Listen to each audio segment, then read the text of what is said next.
So I studied business, economics, and ICT at A level. I went to a grammar school, so the traditional next step would have been to go to university. So I did apply, and when I looked through my list of applications, every single degree I had applied for was completely different. So it kind of indicated to me that I wasn't sure what my next step was. So I spoke to my careers advisor in school, and she recommended looking into apprenticeships.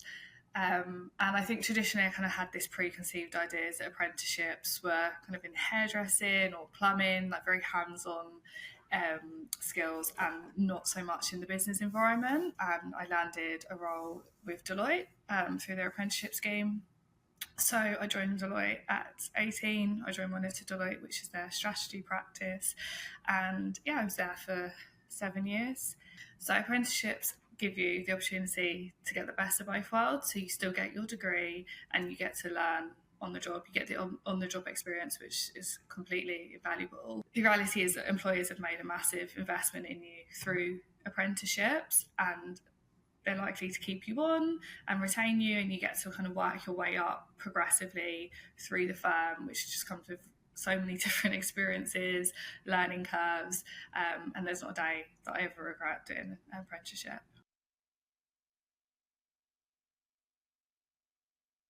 It is a massive, massive transition. So for me personally, I went to sixth form in the school that I went to. So I'd been there for 7 years. You know, you're very much in a routine, you know, all the teachers, you know, the area, you're very comfortable almost. So that change in itself, even if you went to university, going to a workplace, is a massive transition. You're adapting to a new environment, kind of gone from the top of the food chain in school to being, you know, the youngest in the workplace. So I did the Chartered Manager degree apprenticeship through the Open Uni. We were one of the first cohorts to do this at Deloitte.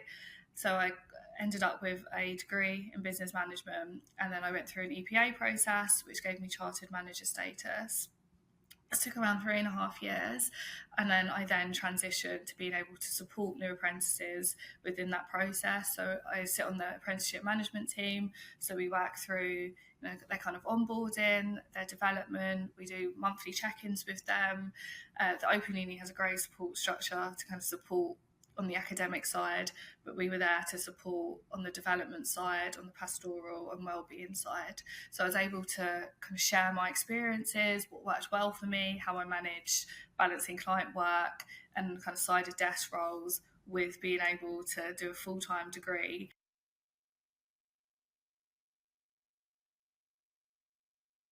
So I'd say embracing diversity, whether that's socioeconomic backgrounds, race, gender, neurodiversity. For example, if an employer is always doing outreach with the same universities and the same schools, how do you attract a diverse pool of talent? How do you kind of encourage that diversity of thought? I think, you know, everyone from different walks of life can bring such different perspectives and experience, and that's how you really foster a culture of kind of innovation and fresh solutions. I would also say to mentor young talent, whether that's, you know, those that are coming through an apprenticeship or a traditional graduate route, making sure that there's a support network in place. And I think support navigating a hybrid environment, it is very difficult to kind of feel part of a community, part of the workplace when everyone's at home. So like suggesting, you know, anchor days where everyone in one team can come in to ensure that young talent can still adapt to the workplace, they can still get that client exposure, they can still feel part of the community. So I'm now an engineer in a construction consultancy, which is a complete new industry for me. And I'm a senior manager of strategy, so I'm responsible for driving strategic initiatives, building out strategic roadmaps, looking at the data and insights that support the decisions we make as an organisation. I've actually migrated to a new country, so complete new market, and I don't think, you know, this would have been possible without the experiences I had through a degree apprenticeship. So super excited for this new chapter.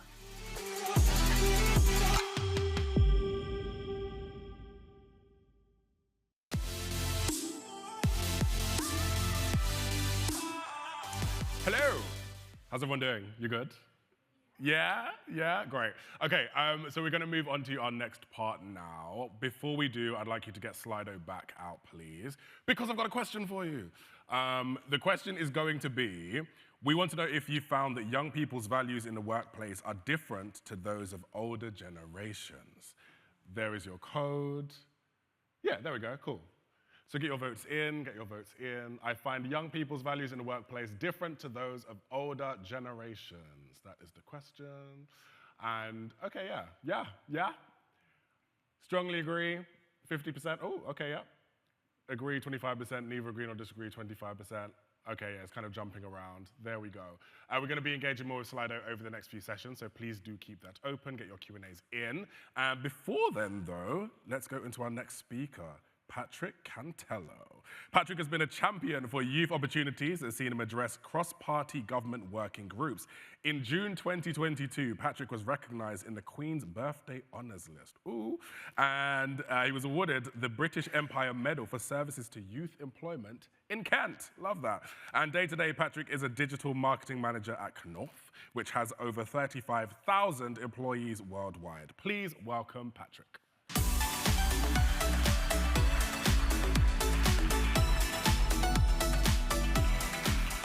Thanks, Ben. I'll slip you a tenner for that intro later. Right, I'm going to start, before I talk about myself, with a quote from Simon Sinek, which anyone in HR will know of, where he says, and apologies, I've got to read it to make sure I get it right, "You are in a very difficult and uncomfortable position because I think leadership is more difficult now than it has ever been. You're dealing with anxiety, human uncertainty, human ambition, human egos, and especially young people who think they know what they want, are very outspoken, and don't mind going around you to go to your boss's boss." And then I could also come to you with some quotes from what I've heard in the office, and we're only on Wednesday, so I've been in the office 2 days this week, with some of the words I've heard from Gen Z colleagues being slay, that's cap, and when I said something about showing up at work on time, I heard low-key boomer vibes. So, I'm Patrick, just about managed to be born in the last millennium, and I'm a Gen Z who also has the pleasure of managing them too. Some in the office call it chaos. I call it a joint understanding of how we go to work and why we go to work. And there's 13 million Gen Z people in the UK. So I don't speak for every single one of them. I speak from my own experiences, my own background, and my own challenges. Every person is an individual, and that's going to become quite the theme in this talk. So over the past couple of weeks at Knauf, one of the world's biggest construction material manufacturers, that one's for my boss who's watching, we do plasterboard and insulation, we've had 14 and 15-year-olds in the workplace for work experience. And actually, we've done quite a good mix, picking on what's been mentioned today. Some come in for a day, some come in for 3 days. We didn't do any virtual or remote because of IT issues and things like that, but it made me realise that despite these 14 and 15-year-olds being on the fringe of Gen Z themselves, the Gen Z alpha hybrids are coming to the workplace. So if you think it's bad now, let's see what happens over the next few years. And it also made me realise, and it's why I need to apologise today, to everyone I've made to feel old in the past or will in this talk. Because when they say to me, yes, everyone's parents are born in the 90s, and I'm going to be saying to kids I'm older than AI, I think it's hit me, finally, this existential threat of getting older.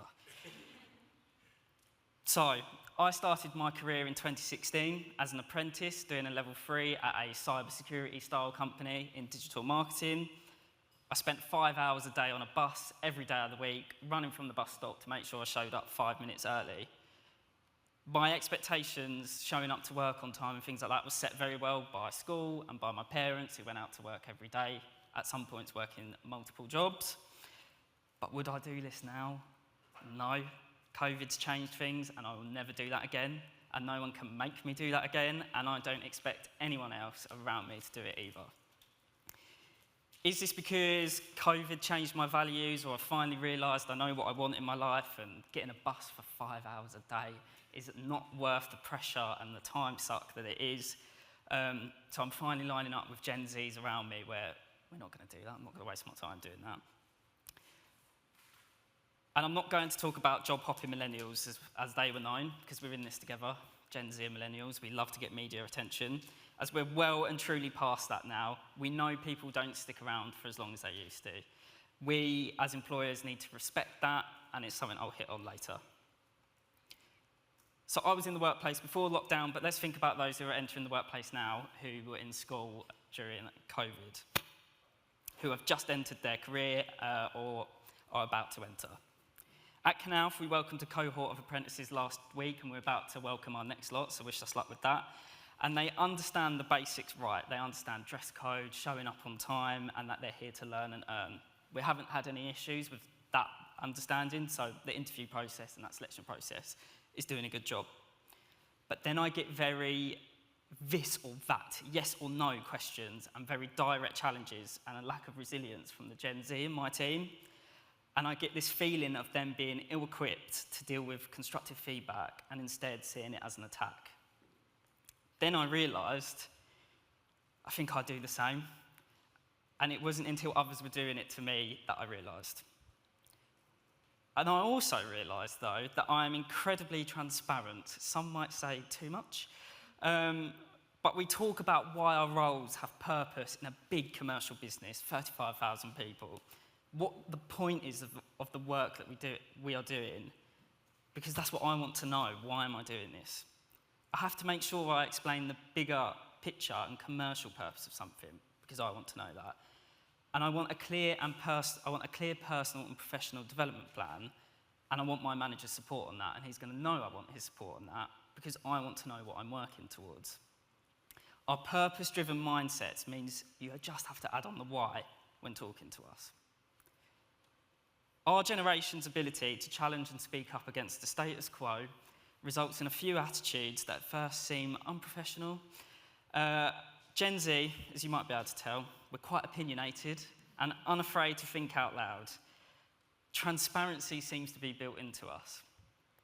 When planning this talk to you today, I really started to question why we like this and why am I like this, because it's quite funny when you reflect on yourself like that you are exactly like the people say sometimes. Is it because of the COVID situation that Joseph talked about this morning, or is it our expectations being wrong, like Lauren mentioned? Is it because we grew up with technology that's been mentioned again and again? Is it because my entire adult life, the life I remember the most if we're sort of thinking at the moment, is it because of austerity, Brexit, COVID, chaos around every corner that we've got used to it? You know, now we're talking about, Lauren was telling me about the Youth Voice census and how people actually, apart from in Manchester, it's not all about climate change. In Manchester, apparently, they just want to plant trees and that fixes everything. But people talking about wars, challenges in the world, and where that's going to take us. Chaos. So is that as a result, our resilience is not as good as it should be from maybe what your resilience levels are and what you expect to be passed through generations and that sort of resilience? And how do we have this motivation to challenge the world? We love to challenge politics, we love to challenge our bosses, and we love to challenge everything. But then why do we subscribe to cancel culture and provide little room for forgiveness when people make mistakes and we don't accept criticism? We might call it gaslighting. I don't have the answer to it, I'm afraid, because I don't work for a company that wants your membership or have a book to sell. But if we consider how this translates to the workplace, it means we end up being quite vocal about things that we don't think are right, even if they've been the norm for decades. We will not settle for being given a task that takes the same amount of time to automate, so it's quicker in the future, but you tell us it has to be done in this old-fashioned Excel document way. You expect me to do that every week? Not a chance. It means we won't settle when we don't have the tools and equipment to do our job. I battled for this iPad from Canalf. It shouldn't have been that hard. It's proven useful now, given I rewrote the script last night, which is now why I need it. And it means we won't settle for poor leadership, a confusing direction, and people not investing in us for the 7.5 hours you have us for a day. Why are you not sweating to get the best out of me whilst I'm in the workplace? Because I'm not doing anything at the weekend for you. It means having mutual respect between employers and employees, clear expectations set, and the benefits of meeting those expectations. When providing feedback, we need perspective. Be clear to us why this is the way it is, why it can be that way, why it can't be that way, and the longer term benefit of telling me this feedback. And I think there's an element here where I think maybe both us as employees and as employers, as young people, as not so young people, that we need to remember our soft and human skills, our emotional intelligence and understanding why people are like this and why people are different. Sometimes even the best managers can forget that everyone has a different upbringing, different experiences and different expectations. So a common one, and again writing this, I realised I was guilty of it back in 2016 when I started my apprenticeship, and now I get it from others to me. Why can't you as my boss give me a pay rise after 6 months in my first job out of school? Well, it actually says a double pay rise, so you need to explain the process to us. If you're lucky, you'll get annual reviews. But just know, we have that Indeed tab open on our phone, which shows your competitor paying more, or for better flexibility, or both. And I think this when I'm asked that same question by people in my team. Not to make me nervous that they might jump and I can use it as an excuse not to justify the time and effort to train this person, but to keep me on my toes and to make sure I'm doing everything to make sure this person gets out of bed in the morning to come to work. Knauf calls managers their leaders. It's probably the same in a lot of other companies. So if I'm being classed as a leader, I'd best be acting like one. And it gets frustrating. And again, I understand so many of the things that my old bosses have said to me in the past now. When we, Gen Z, don't understand the benefits we're giving them of working at a company that's investing time, money, offering them flexibility, and all the work that goes into making them a future leader. And they won't ever understand, because if us employers do it right, going forward, this is the norm. It's the normal now, so they won't ever know. The only time they'll know is if they go somewhere with poor leadership, and then they might realise. So, it's not an employer bash. I've put that in there because I think I read it back and I was like, oh. But we all try and manage our teams fairly with a brush to be fair, right? We can't treat individuals in a certain way because otherwise you're being biased and you're treating them all differently. But supporting each individual and adapting to their expectations of the workplace and how they work, no matter their generation, is fair and makes you a cracking manager. I think we need to remember, and it's been mentioned today, that even some of the small achievements people make in their first careers need to be recognised. So, writing a professional email, you'd be surprised at how schools are churning out people who don't know how to communicate via email, yet it's one of the main ways we communicate if it's not on Teams. Using the acronym COP in the right way. I have had a good example in the past where that was chucked into every email and I don't think they knew what it meant. So making sure that you celebrate them using that acronym correctly. And celebrate people doing things differently because they haven't done it the way it's always been done. You might sit there and think, what are they doing? But actually, wait for that end result and you might see that they've done it a lot quicker and a lot better because they want to show off what they can do. I have the pleasure of, down in Kent, there's a lot of business groups and topics and things like this, all about Gen Z and millennials in the workplace, like we're some sort of aliens. Because, yeah, as I said, we're millennials are in this together. We talk about, I don't want to say the snowflakes word, but I just said it. But it's very easy for us to challenge the lack of inclusivity or diversity in the workplace, or poor use of language that excludes others, because we've grown up with it being normal. And I'm looking at Gen Alpha, and it's even more normal for them. We talk about neurodiversity, not just to highlight how life's harder for these people day to day in some aspects, but because we want to get the best out of every single person. Throughout school, we've seen schools trying to adapt to their as best as they can for these people. So we expect the same in the workplace. And society is changing. Everyone has choices on who they want to be and what they want to do. And those choices are ingrained in us from such a young age. We have colleges offering snooker tables and table tennis to get them to come in because they're realising they have a choice to go to college or not. So they're having to make these decisions to get people in. And it's the same in the workplace. And I don't need to say it too much. about offering choices on how, where, and when we work. And you can ask for fair choices. A lot of Gen Z will be like it's fully remote or nothing. Let them have that view on it. But I think actually a lot of Gen Z understand you're the boss, but you need to explain to us why you need us in on this day. Give us a purpose to come in, like exactly as has been spoken about today. And I'm going to say something controversial to the HR teams today who are listening. But at the end of the day, if it doesn't work for someone, be open and honest. If times are changing and the Gen Z has all got all these opinions that they're throwing at you and they're not happy with it, could they go into another team? Or could you support them move to another company? Sounds very backwards to what we usually hear, especially when people are talking on stages. Recruitment, retraining, expensive, pound signs, clocks ticking. But consider this, a planned transition period being remembered as that great company to work at, helping someone in their lifelong journey, or someone running off to a competitor on a short notice period and you get blocked on LinkedIn as soon as they've walked out the door. It's very easy and naive for me to say, but is this my Gen Z mindset of being a realist to cope amongst the chaos? We are human, we can't be everyone's friend. We as a business do need to take some form of responsibility for supporting people in their lives, even if it means waving goodbye for now. So I'm running out of time, so I'm going to rush this next bit. We talk about careers having a positive benefit that's on people and planet.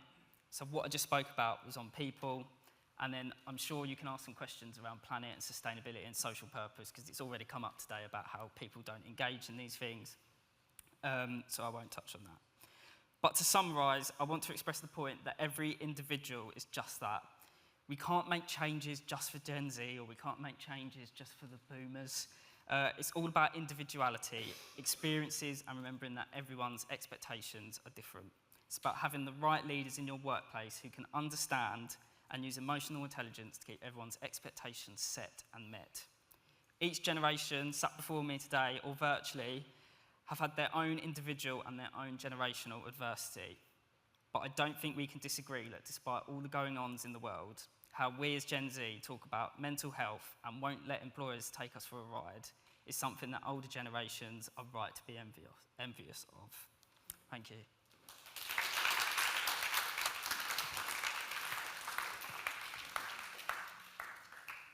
Amazing. And please stay there. We're going to do a Q&A session now. So we're going to be using Slido for it. And please do get your questions in via there. And I think we've also got some roving mics as well. So we'll also have some questions in the room. Okay, let's have a look. Let's see. Do any of those questions take your fancy, Patrick? Anything there that you want to... The bottom one. Yeah? Do you think young people expect employers to be? Do you think young people expect their employers to be sustainable businesses? Thanks, Ben. I'll try the food one for you. Let's go. So this was something I wanted to touch on, but I ran out of time, so we'll do it in the Q&A. But basically, it was this big, would I work in an oil company? Mm-hmm. Well, would you? It would pay quite well, right? It would get the nice car and go on holidays. But would I tell people I work for an oil company? Probably not. Okay. But say this oil company has an audited, verified, non-greenwashed plan for sustainability. Yes. Because they're transitioning to green energy, and you know, it's gone through the press, it's been tested, tried and audited, then yeah, because if this energy company is transitioning to green energy, that sounds like a moneymaker too. So it's about, that was a very top level kind of example, but it's about businesses need to be genuine in their sustainability efforts and their corporate social responsibility as well. Like we've talked a lot about going out in schools and things like that. It's not just a box ticking exercise, because we'll see right through it and they will not engage with it. It's about, let us get our hands dirty. We've got biodiversity assessments happening around sites at Canal, and we're getting our hands dirty because we're like actually getting in mud to check things. And it's a bit different to sitting in the office all day, and it's not just a satellite image biodiversity review. So actually doing the work. I like that. Do you have any questions in the room? Yes. That's your iPad. Go on. Get it. I don't need it. I had a question that sort of centres around, I suppose, careers advice. I think what we know is we'll have line managers and managers within organisation that will probably never have had any careers advice, and then we'll probably have some young people that will have had a patchy, at best, experience of it. being a line manager, having never had careers advice, and then being probably the first time anyone sat down with a young person to understand who they want to be and where they want to be when they're in a job. Is careers advice something you wish you had more training and support on as a line manager? And are there skills that you think every line manager should have when they hire a young person? Thank you, Lauren. It's a big question. I think when I worked at a smaller company, much smaller company, like 6, 7 people in a room sort of thing, and that was it, I was managing apprentices then, and I was a lot younger. So I was an apprentice myself, and I was managing an apprentice at one point. Wow. So yeah, I don't think they asked me for careers advice because they knew I didn't have it. But now, in this company where I'm at now, yeah, I tell you, I get nervous that I'm going to make someone take the wrong decision because of what I've told them, sort of thing. I'm not a careers advisor. I will just try and tell them what I think is best for them. So, like, we've got an example of someone in our team, an apprentice who is in our digital marketing apprentice, so you got to shout out, Ollie. But he's like really into creative and things like that. And I want him to get a taste of what it's like in an agency, because we're in-house, right? It's a bit slower and things like that. So we're going to send him off to an agency for a week or two to see if he likes it. And I reckon he'll come back and say don't, because the pace is absolutely unbelievable. But he might love it, and if he loves it, then we know that either we need to transition his role, or, you know, he knows what he's doing next. I'd rather have someone wave them off to the future and they'll be back one day, rather than having someone leave because they didn't ask. Yes. So it's like we've said today at multiple points, young people don't like to ask, but they should.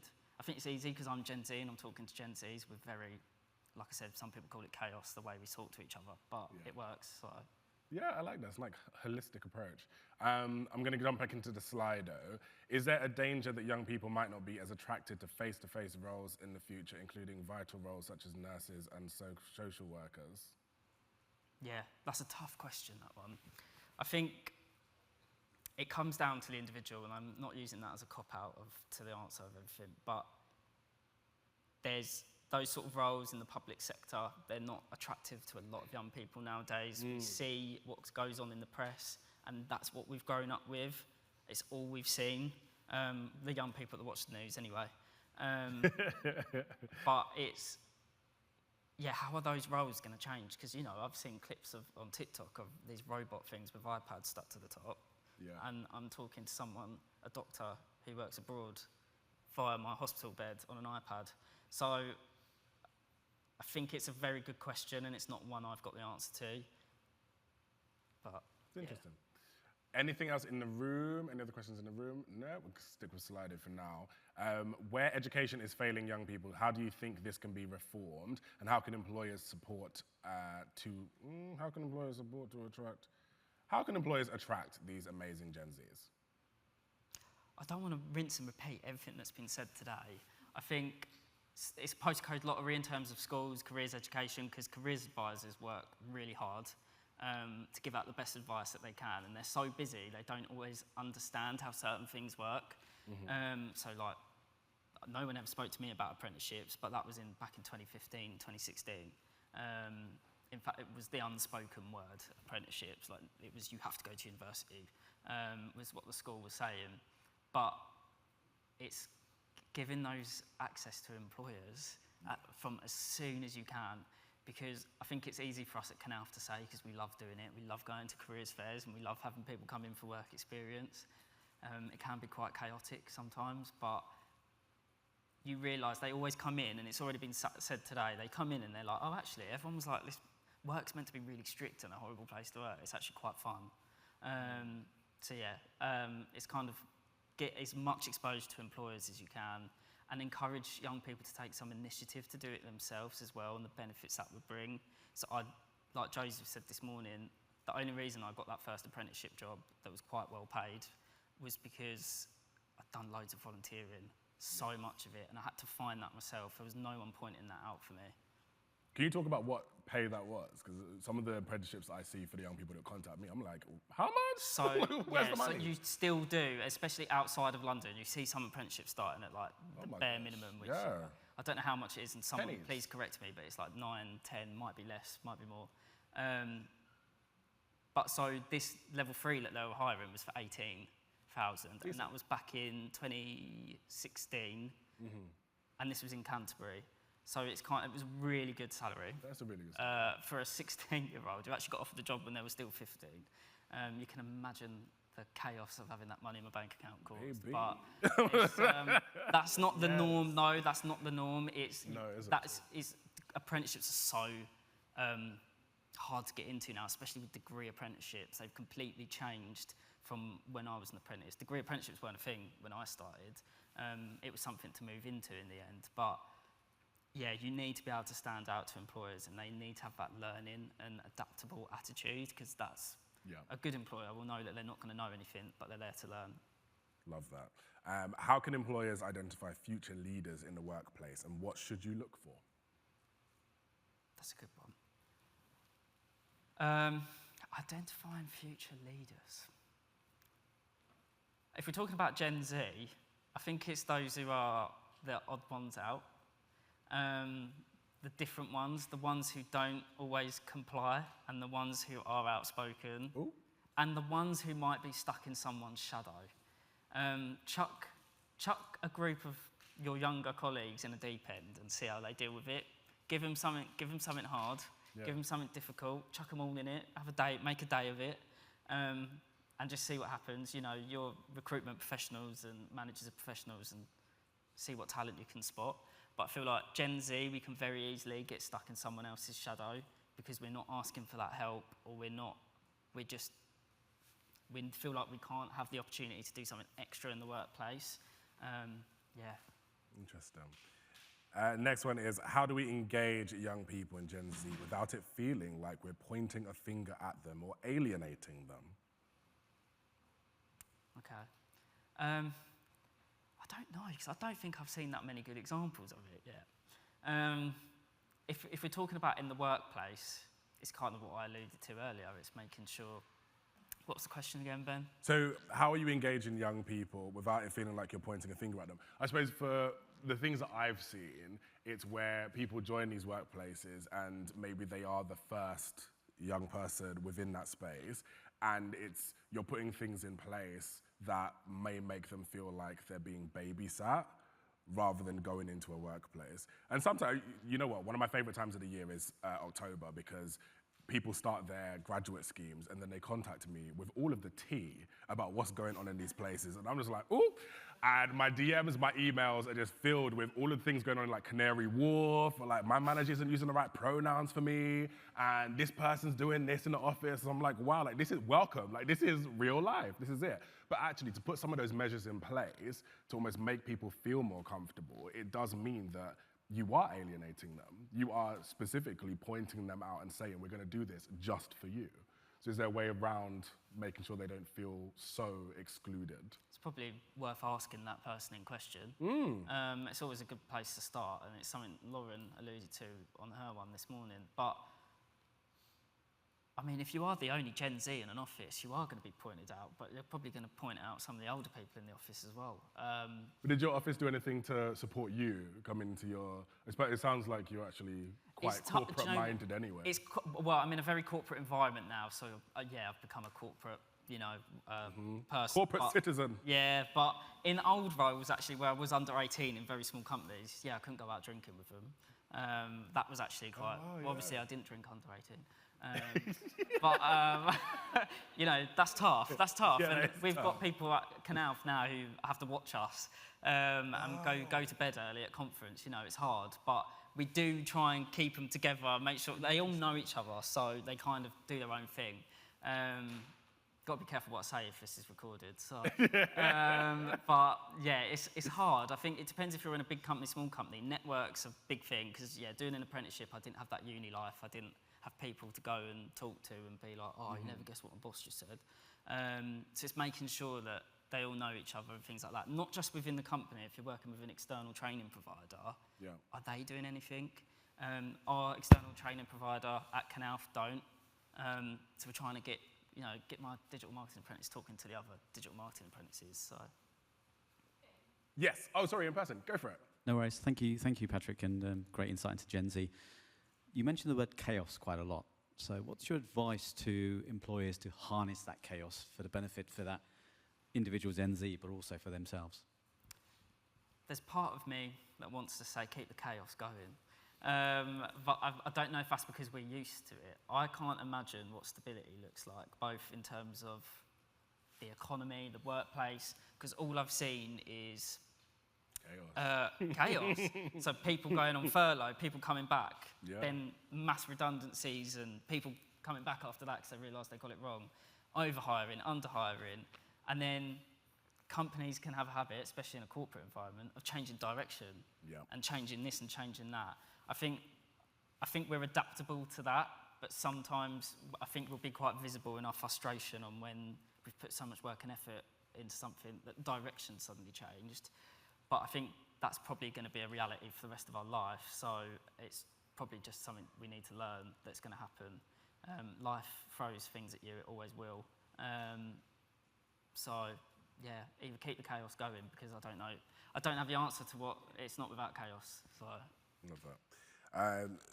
This question is quite interesting. How can we support young people in schools in understanding their career options in future marketplaces so they can make the right subject choices? I had an email the other day from someone worrying about taking food technology, about whether that was going to impact their future career as a lawyer. And I was like, ha, ha, ha, ha.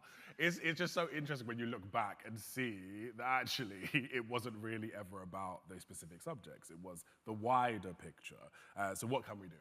Well, who knew in year 9 what they actually wanted to do? That's what I'm saying. Who knew? There's so much, and the day I left school, I was so glad I could start to actually say things like this, just because I weren't in school. It's done completely wrong.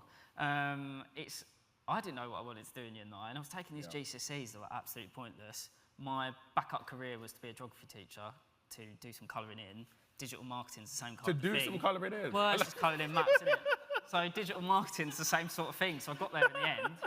But, yeah, I think I don't want to use the same answer to everything, but if you have employers come in and talk to your students, they'll talk about how AI might be changing in the work and things like that.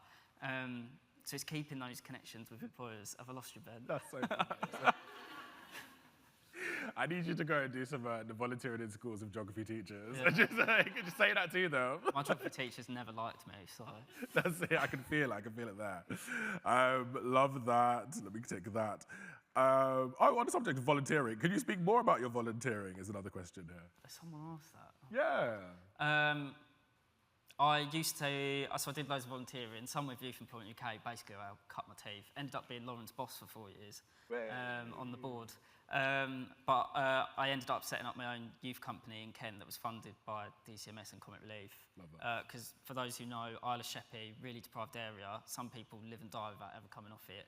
So we got funding to send these kids to like days with lawyers and things like that to get experience in London and things. So, yeah. Really cool, really cool. Is that still going now? No, Theresa May cut the funding after she gave us an award for changing lives. She then cut the funding. So,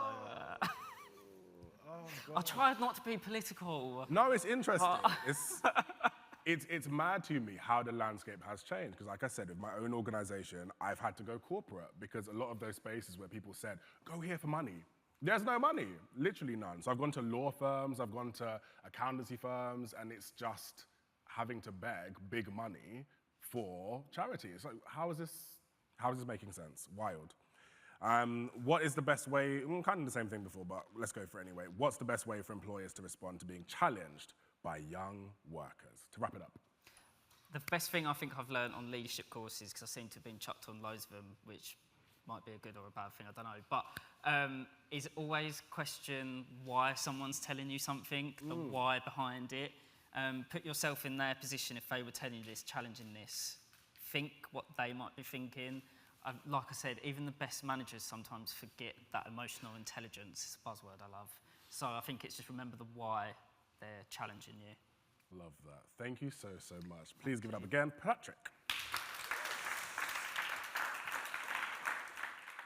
Welcome back. Sophie here again from the nursery to share more findings from our Coming of Age Thought Leadership project. In this section, we'll be sharing some insights around what 18-year-olds value. We also have learnings from broader Gen Z audience as well as older generations. So we compare the results accordingly to see how Gen Z compare and differentiate to different age groups. So let's dive in. Firstly, there's plenty of good news when it comes to how 18-year-olds feel about brands. Over half say they feel a strong sense of loyalty to brands they like, which is really good news. They also say that having great advertising is just as important as having a strong track record. So they aren't as bothered about heritage stories and provenance. Instead, they want to be entertained and impressed by good quality advertising. When this comes to employers, this tells us that 18-year-olds are open to being loyal to an employer, especially if they feel they can connect with the company they work for. It also suggests that 18-year-olds are more interested in what companies are doing right here, right now. They're less interested in the past and stories of heritage, as it doesn't affect them today. So tell them about what you're doing now. 18-year-olds here and now mindset is showcased when looking at the factors they say they prioritize when choosing an employer. They're less hung up on job security, a company's reputation, or finances, with only 7% of 18-year-olds selecting this as their number one most important factor when choosing an employer. This is versus 11% for the rest of Gen Z, 14% for millennials, 17% for Gen X, and 23% for baby boomers. The importance of job security becomes more critical as people get older and have fewer working years ahead of them. Like everyone, salary is the most important factor for all generations, and 18-year-olds are no different. A third choose this as the number one factor, which mirrors that of baby boomers. After salary, company culture and values and opportunities to travel abroad are the most important factors for 18-year-olds, and they're more likely to be ranked number one than training and development opportunities and flexible hybrid working policies. It's important to note that company culture and values are being perceived by 18-year-olds as the factors that will impact them personally. Is it a nice place to work? Is it progressive? Could it be fun? This again showcases that inner bubble mentality, whereby younger generations are not looking that too far ahead or in the distance. They are most focused on things that will benefit them and how to obtain more of that. However, when we look a bit broader at factors that are ranked within the top three, 18-year-olds are more likely than older generations to value a company's social environmental impact, with 30% ranking it within the top three versus 11% of Gen X and 13% of baby boomers. However, we do question whether there are some rose-tinted glasses going on here, as the drop-off from Gen Z, 23%, to millennials, 16%, is quite stark, and perhaps it's more of a lack of experience that is guiding 18-year-olds' perceptions, as many of them have not started working yet. Similarly, while 22% of 18 to 21-year-olds rank opportunities to travel abroad within the top two most important factors, this already falls down to 16% for 22 to 24-year-olds. It seems that once they start working, they realise that security and flexibility are really important, and their attitudes quickly merge with other generations. So to summarise, 18-year-olds are looking for immediate and personal benefits from an employer, which will impact their day-to-day life and immediate world. They are also optimistic and ambitious, seeking opportunities and experiences. But as 18-year-olds age up, even after a few years of work, practicalities kick in, and factors like job security and flexibility overtake ones like environmental impact and travel as they begin to build their own lives, and focus shifts to maintaining this. Amazing. Thank you. So next up, we have Shelley Larson-McHugh. Shelley is the Early in Careers Program Manager at Manpower Group. Shelley focuses on understanding Gen Z and looking at what initiatives employers can offer to support them. With the Open University survey revealing that over half of organizations do not have any specific initiatives, skills programs, or workplace adjustments in place for specific talent pools, including employees under 25, this could be adding further strain to the ongoing skills gap. Please welcome Shelley.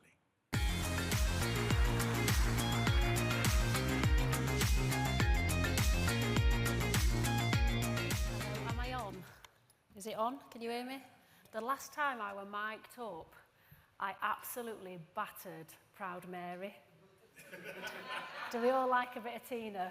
Absolutely annihilated it. But here we are. So I'm Shelley, and do you know what? I'm going to tell you a little story.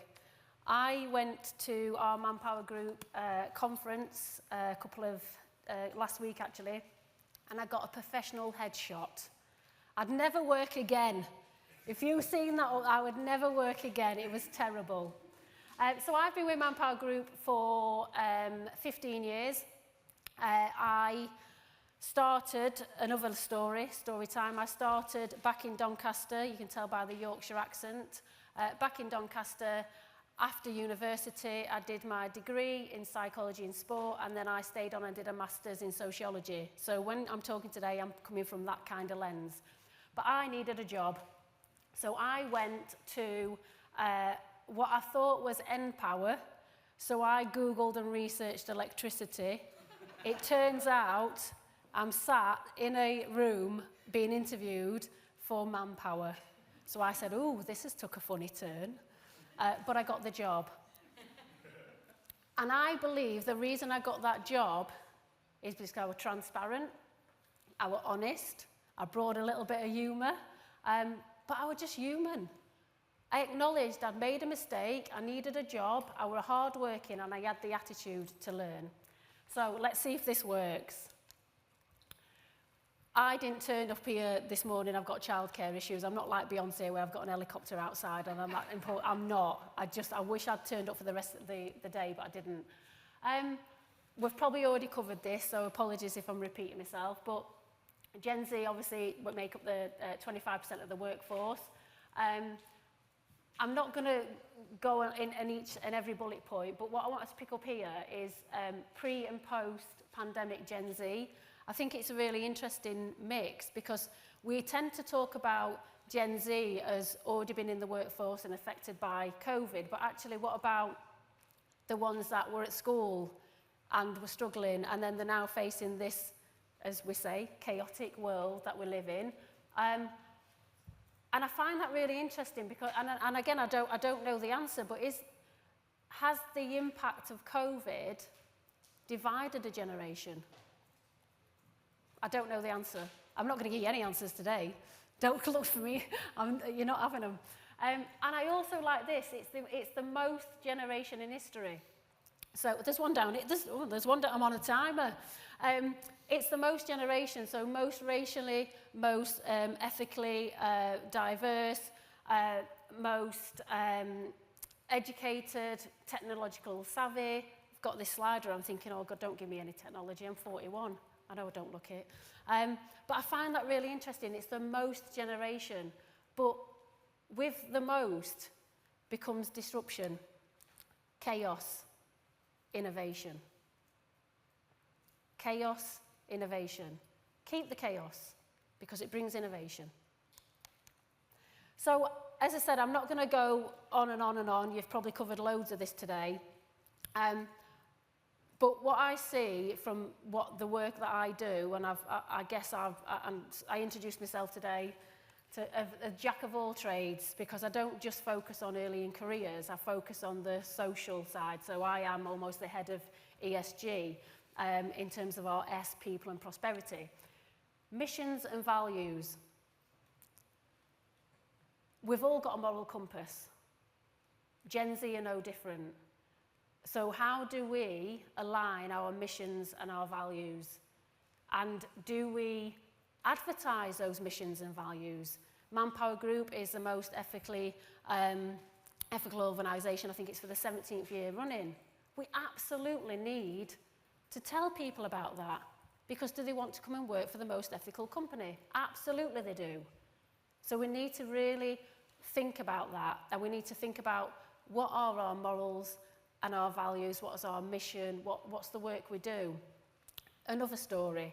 So I was on a panel a couple of weeks ago, and a guy, he works in a car dealership, and he said, we had a base rate, we weren't really attracting Gen Z, with the on-target earnings. So we lowered the base rate and increased the we hired the base rate and lowered the on-target earnings.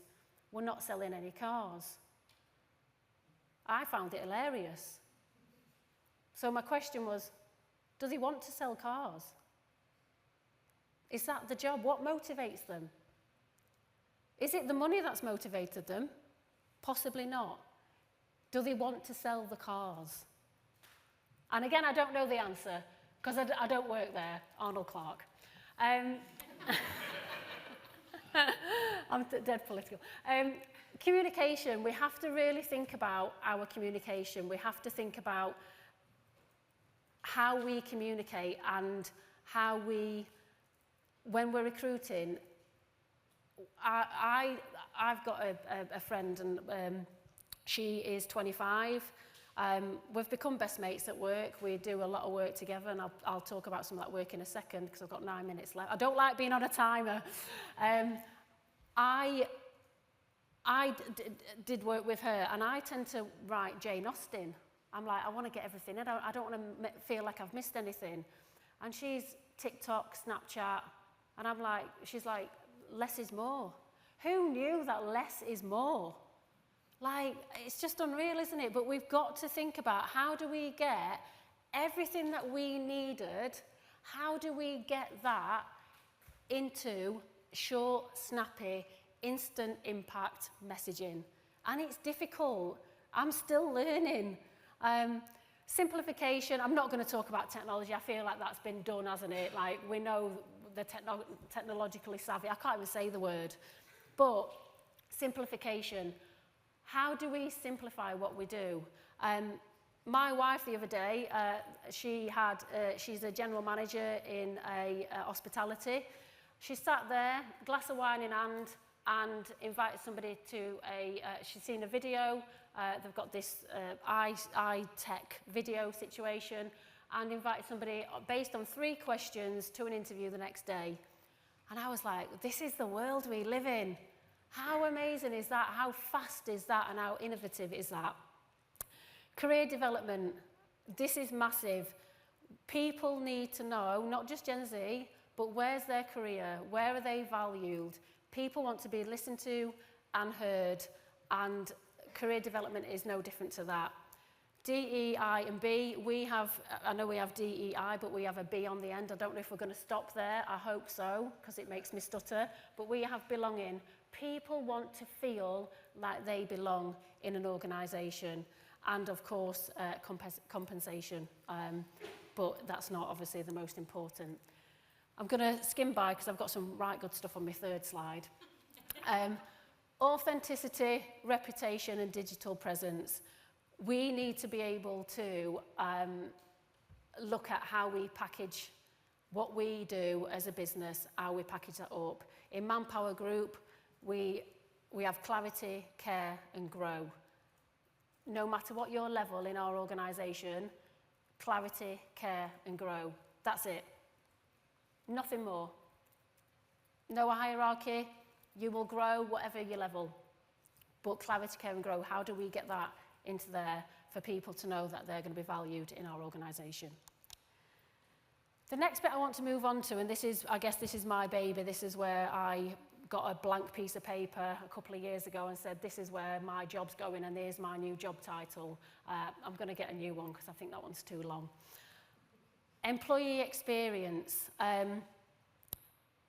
Gen Z have been disproportionately hit in COVID by mental health. I truly believe in psychological safety. And we have a programme in our organisation called The Working Mindset. It's for the work mind and the working mind. It has 5-star reviews in our organisation, and I think it's been the game changer. Not just because I wrote it and I deliver it, and naively, I thought I was just going to write a programme and deliver a programme, but actually I found myself opening up as well. People connect with people, and when you lean in and you show vulnerability, people will show that back. They will show what they're comfortable in doing. So I wrote this programme. It's all about self-mastery, self-awareness, growth mindset, innovation, resilience. I show them a picture of a winding tree in California. You might have seen it, winding tree. Tell me what that means to you in terms of resilience. And I cried because it were about privilege. Well, there's a route here and that route shot up, but this other route, it's gone round and round, but it knew that it wanted to fight. Sobbing. I was sobbing. But because people were opening up, people want to be in organisations where they feel that they can be psychologically looked after. And the working mindset is no different. I've also got a thing out in our organisation in terms of diversity and inclusion called People Like Me. I said in our organisation, I've got a vision, and my boss went, oh God, here she goes again. Here she goes. I've got a vision. I said, I want to see a sea of Manpower Group faces on our intranet telling their story. Everybody's got a story. And Gen Z are no different. Hands up who travelled here today by themselves. Hands up who came, you don't know anybody. Anybody not know anybody, yeah?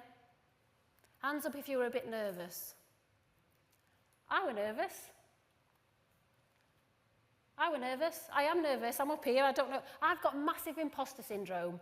I do not know why I am stood on this stage. No idea, but I'm stood on it. And do you know what else? I were going to email over on last week.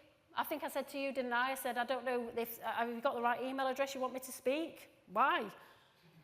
But also, people have lives. And I were going to email over last week and say, I can't do it. I don't feel confident enough. I'm grieving. We've all got issues going on, haven't we? I'm grieving. I don't feel like being around people. I literally was going to write that email, but I stopped myself. Do you know why? Because I practice emotional intelligence, resilience, and I'm doing it for every Gen Z, every person out there, not just Gen Z, every person out there that struggles with something. I know I'm dead funny, but I use humour because that's my thing. I get nervous. I'm the scattiest person in the world, but I'm up here today. 10 years ago, I wouldn't have said any of this because I went, oh God, I can't be that person. This is me. So People Like Me is about people telling their story. We've got baby loss on there. We've got grieving on there. We've got imposter syndrome. I want people in our organisation to say, wow, I didn't know you suffered with anxiety. You always seem so bubbly. Wow, I didn't know you had imposter syndrome. Let's go and get a coffee. Everybody's got something. So diversity and inclusion and belonging makes a massive difference, and that's my absolute passion. My other passion in 2 minutes is social responsibility. We have to ask ourselves the why. I did my master's in language of the media. The words they use, come on. Do you know what I mean? But I've also created a volunteering programme in Manpower Group. There's a massive disparity between what school leavers leave with in terms of skills and what businesses need. So how do we close that gap? And I had the fortune of going to a couple of volunteering in year 11, and I asked, what out of here are your soft skills? Couldn't answer me. But I heard that this guy had just moved from Dubai back to the UK with his family because his dad had got a job. I said, okay, so you've got new friends, yeah, okay.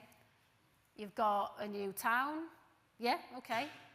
You've got new teachers, yeah, okay. Is that not resilience? He went, yeah, it is. I said, okay, tick resilience. But I know he'll remember that conversation because I sat and I translated and I invested a simple conversation and translated that into real life. So all of our employees at Manpower Group get a full day paid, and I know we can do more, but a full day paid to lean into what they do best. And hopefully someone's going to ask me a question on my second slide, wait there, where have we gone? On my, no, this is, yeah, I've got 8 seconds. So ask me some questions on first line managers, and then I'm going to tell you the answers. 2, look at that. Just like that. Right, I need a drink. I love it. So how do we work for your organisation then? Because I think we're all ready to sign up. I just ripped my own job description and here I am. I love it. I wonder if you'd get away with thinking you were interviewing for the wrong place now. Is that of its time? I don't know, you know. I think I would. Yeah? Yeah. I like it. I might try it. I like that. Bit of loose end on a Friday, I might just go and try it. Well, thank you so much for that talk. Absolutely loved it. I'm going to scan the Slido now. Also, we've got some questions in person, I'm sure. Are there any questions so far? Yes, at the back there. We'll get a mic to you. We'll start off here. Hi, thanks so much. It's really interesting. I guess I have a slightly, I don't know if this is a difficult question or not, but I think what you shared about what Gen Z are looking for around culture, mission, and values as a priority. I do a lot of work supporting businesses to talk about the commercial reality of the businesses that they work in. So the fact that, yes, you're joining a business that believes in its culture, mission, purpose, and values, but fundamentally is there to make money. And I think sometimes, and what I hear is that actually, I go and look at the Instagram profiles of a lot of these early career talent teams that are sort of showcasing the great life that you're going to have at work. There's a lot of TikTok videos out there doing the day in the life of, with influencers from different industries saying what a great, fantastic day at work they've had. It's not real. What's real is you're coming in to do a job to help your organization make money, right? Yes. And I'm really interested in how businesses can try and set expectations in a way that's going to be meaningful for this new generation. I wonder if you have any thoughts on that. Question of the day. That's a good, I love it. You need to do a mic drop. That was, That is a question. Happily connect with anyone in the room here to talk about it further. Such a good question. I wanted to ask that question the whole day. I'd be like, yeah. Wow. It's a really difficult one, and I think, thanks for that. It's a difficult one because everyone's different, but ultimately we've got jobs to do, and that's why I gave the Arnold Clark example, because actually we've got to connect it to what this person wants. Some people want to earn a wage, a decent wage, and go home, have a cheese sandwich, fine. Other people might want that progression, and that's fine. But we've got to really think about how we connect our purpose to them and what's their moral compass, and does it connect? Because if it doesn't, we're not the right organisation for them. And also, I feel like, even though you didn't ask about hiring managers in your question, I feel like there's a little bit of hiring manager in here. We need to rethink the role of hiring managers and first-line managers, or whatever we call them, in organisations, because they're so heavily weighted on KPIs and their own targets. How are they freeing up their time to do all the fluffy stuff, like look after your people, invest in your people? How are you doing that? Because if we've got, in our organisation, you've got a manager with targets, essentially, and you've got their team with targets. Whose targets are they going to hit first? Theirs or the team's? They're going to serve themselves, and then they're going to serve the team. So it's a really difficult, I don't know if I've answered it, because I feel like there's so many different things that we need to consider in how we connect to that commercial, because ultimately we're a business. But how do we connect the people to the business? How do we connect that? And for me, I've got a plant analogy. I know I'm bonkers, but people, I've said earlier, need to be listened to, heard, seen, but treated as individuals. I don't look after the plants in my house. My God, I don't even know if there's new plants turn up, so I'm not going to answer this question. But would you water every plant and give them the same amount of water? Would you expose those plants to the same amount of sunlight? people are no different. Water them accordingly. Yeah. So if you remember anything today, remember that plant analogy, because we're all different. We're all so different that we all need to just think about, actually, does this plant person need more water or need more sunlight? And how much sunlight? Because apparently too much is for some plants, I don't know. No, I like that.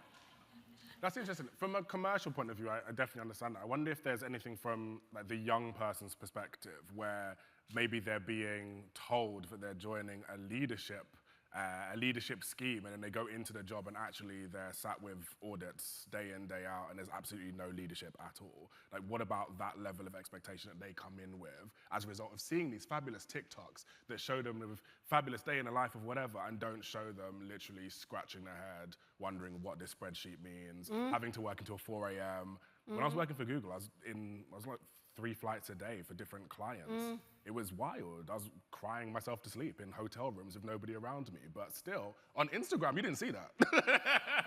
I was living my best life. So yeah, how do you set that expectation for those young people and make sure they actually deliver on what they're being promised? I think that's mis-selling. So if they've been told they're on a leadership program or an accelerated, whatever term we have for whatever your company is, but you're there doing the day-to-day data, whatever it might be, then that's mis-selling. But what we've got to do is that part of the end outcome? And if it is, why? Why is this data entry important? Connect to the why, because that might get you to somewhere in your job where you're saying, my God, when I started, I'm now a first line leader, whatever you want to call them. When I started here, I was doing this for 6 weeks, but you know what? I know everything about that particular part of this business because of it. So it's understanding the why, and has that message been articulated to the person, irrelevant to Gen Z, I know we're here for Gen Z, but irrelevant to Gen Z, has that message, has the value of that message been articulated to the person, and do they understand it? Is it meaningful work? Yeah. I guess, just to push back on that, I guess not all work is meaningful. I've definitely worked jobs that weren't meaningful. They paid bills and looked fantastic on my CV and on LinkedIn, but actually they weren't meaningful at all. To you. Apart from to the corporate that I was working for, it Yeah. was very meaningful. But yeah, to me, it meant absolutely nothing. But to me, who were doing that same job as you, it might have been meaningful to me. Exactly, yeah. And that's the difference. I want to ask a question from Slido. It says, when it comes to attracting young people, how can companies make a start on ESG and corporate social responsibility? Just make a start.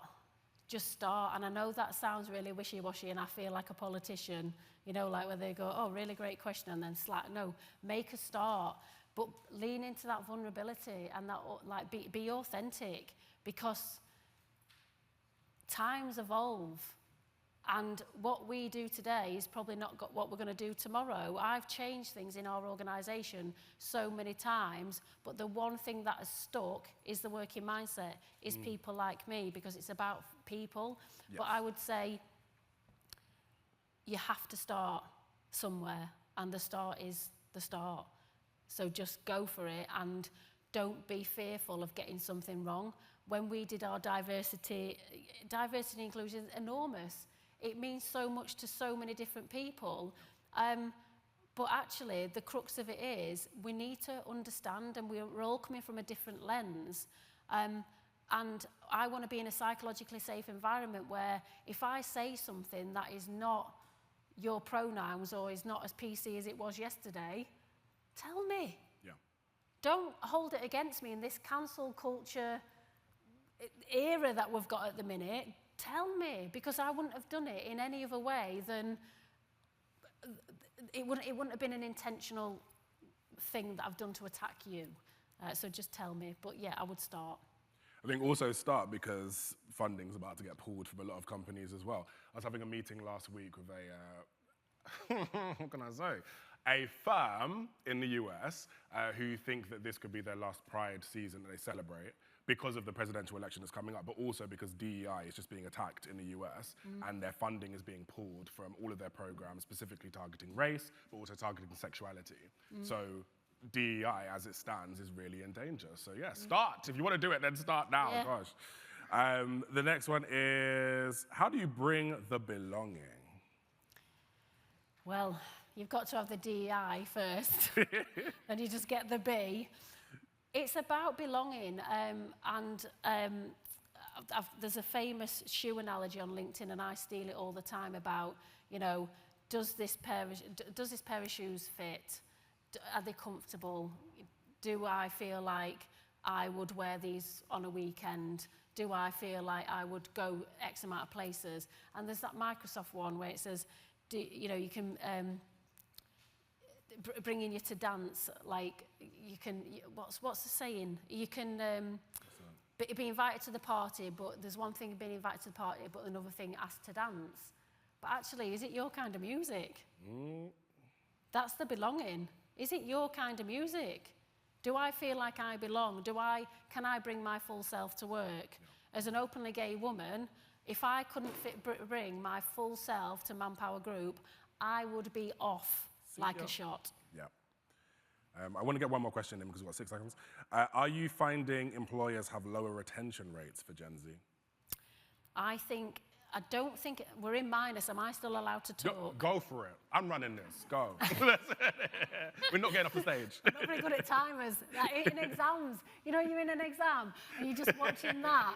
And Instinctually, you do actually just wrap up because it's just there. Yeah, I don't like them. Hate her. Turn it round. What were your question? I want to go with, are employers seeing a lower retention rate for Gen Z? Again, it's a difficult one because organisations are all different depending on the population of Gen Z that you've recruited. Mm-hmm. Gen Z aren't fearful of just moving to that next job. They don't have that loyalty, yes. If it's not been built with them instantly. So I would say we do have, and interestingly in Manpower Group, we have less Gen Z managers, and that's my next passion, is to say, well, why do we have less Gen Z? Because actually, it brings around that innovation, that diversity of thought brings innovation. So let's throw them into the mix, give them the tools to do the job, and see what happens, because I can imagine it's magical. Love that. Thank you so much, Shirley. Please give it up again. Thank you. Do you want your Slido back? I'll take it. Thank you. Touch it.